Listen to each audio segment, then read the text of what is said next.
প্রিয় viewers, welcome back to Homaira's kitchen. আজকে share করছি ইফতারের একটা রেসিপি। একটু অবাক হচ্ছেন? ইফতারে তৈরি করছি চিকেন স্যুপ। তেলে ভাজা আমরা তো প্রতিদিনই ইফতারে কম বেশি খেয়েই থাকি।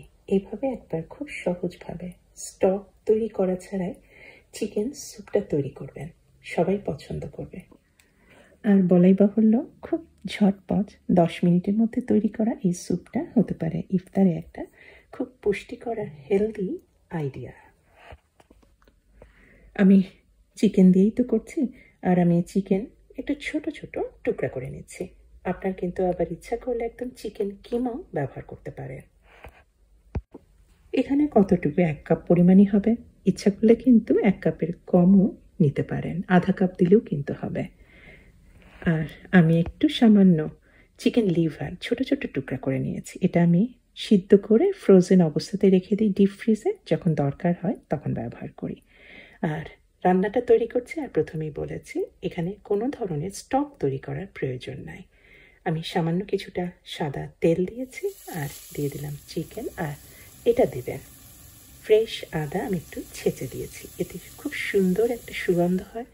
আর আদার তো প্রচুর গুণ, শরীরের জন্য খুবই ভালো। মাংসটা রান্না হতে থাকুক, আর রান্না হতে হতে আমি একটা ব্লেন্ডারে আমি এরকম একটা টিন সেদ্ধ ভুট্টা নিয়েছি।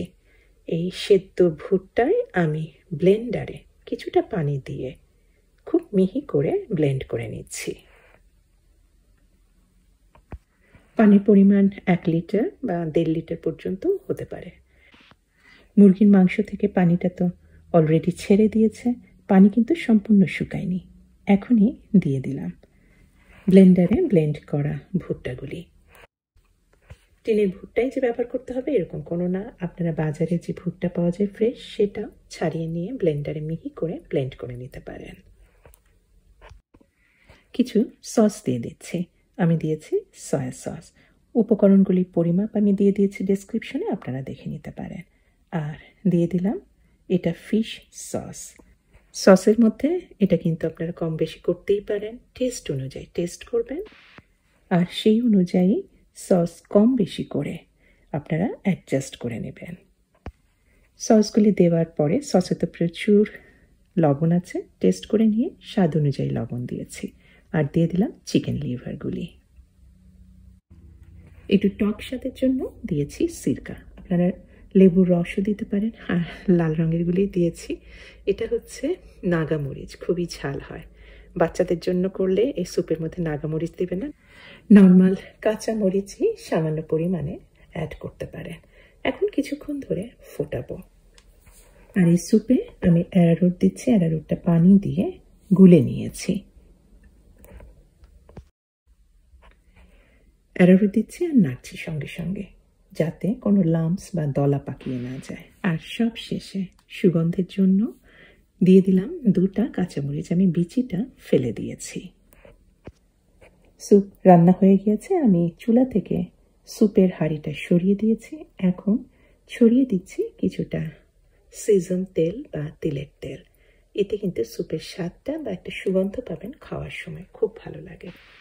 আর সিজন তেলটা খুব নরম, একটা মৃদু একটা সুগন্ধের তেল।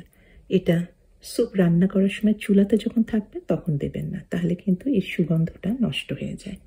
আমি চুলা থেকে সরিয়ে নিয়ে তারপরে কিছুটা সিজন তেল দিয়ে দিয়েছি। আর পরিবেশনের পাত্রে ছড়িয়ে দিলাম কিছুটা চিলি অয়েল। আমার হাতের কাছে ছিল, আপনারা চিলি ফ্লেক্সও দিতে পারেন, সেটা দেখতেও খুব ভালো লাগে। আবার কিছুটা ধনে পাতা কুচিও কিন্তু ছড়িয়ে দিতে পারেন, অথবা স্প্রিং অনিয়ন কুচি কুচি করে কেটেও দিয়ে দিতে পারেন। তৈরি করবেন ইফতারে একটু নতুন ধরনের। ভাবছেন ভাজাভুজির সাথে স্যুপটা কেমন হবে, দেখবেন দারুণ জমে যাবে, সবাই পছন্দ করবে। রাখেন না ইফতারে একটু নতুন ধরনের এই স্যুপের রেসিপিটা, খুবই স্বাস্থ্যকর আর পুষ্টিকর।